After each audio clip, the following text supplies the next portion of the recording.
your best tonight. Be on your toes, men, there's an honored guest tonight. Is one of those men who are being plated by the smart set. We'll see that he gets what he deserves. Treat him as they do a king, in manner royal, like a subject to a king. You must be loyal, on this object you must have your heart set. We'll do nothing to get on his nerves. Again I mention, be on your toes, men. He craves attention, he's one of those men. Yes, sir, we will give him just what he deserves.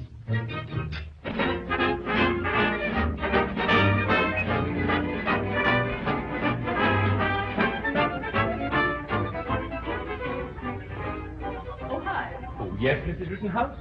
I'd like to make a few changes in the assignment of the room. Very good, madam. Suppose you put Mr. Chandler in the blue suite, and Captain Spaulding as guest of honor will have the green duplex with the 2 bars.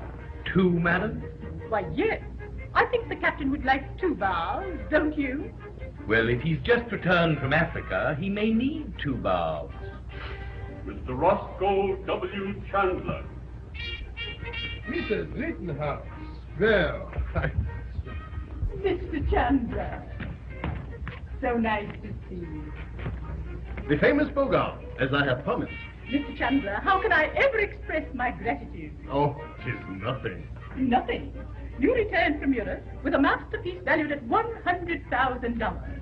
And instead of displaying it yourself, you allow me to unveil it at my party in honor of Captain Spaulding.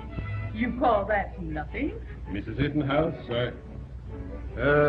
will you please remove that to the place where it is to be exhibited? Very good, sir. Come And very careful, please. Mrs. Rittenhouse, you think that is something? It is nothing compared to what I would like to do for you. You are a very beautiful woman. No, Mr. Chandler. Well, maybe I'm wrong. What? Please do not go, Mrs. Rittenhouse. I love you. I know, but do not don't make take away me your laugh. hand. I tell you I love you, but... Careful. Hello, Mother. Fine house? Well, if you'll pardon me... Have you seen Johnny Parker? I wish you'd get Johnny Parker out of your mind and show more respect to Mr. Chandler. The trouble with you is you don't take these social affairs seriously. What would you suggest, Mom? Suicide? I would suggest... Mrs. Rittenhouse, Captain Spaulding has arrived. I've seen it, Mr. President. Oh, I'm so glad. My friend, Captain Spaulding has arrived. At last we are to meet him, the famous Captain Spaulding, the private Captain Spaulding. The captain has arrived. Most heartily we greet him, with rain and fancy cheering, until his all appearing. The captain has arrived. At last,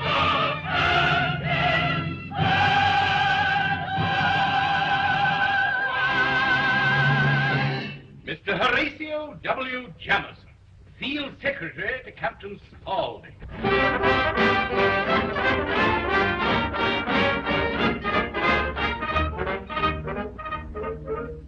I represent the captain who insists on my informing you of these conditions under which he camps here.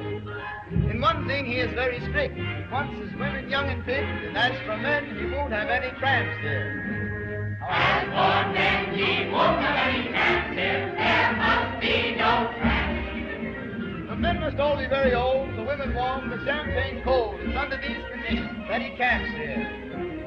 I thought now, say, Captain Spaulding. He's a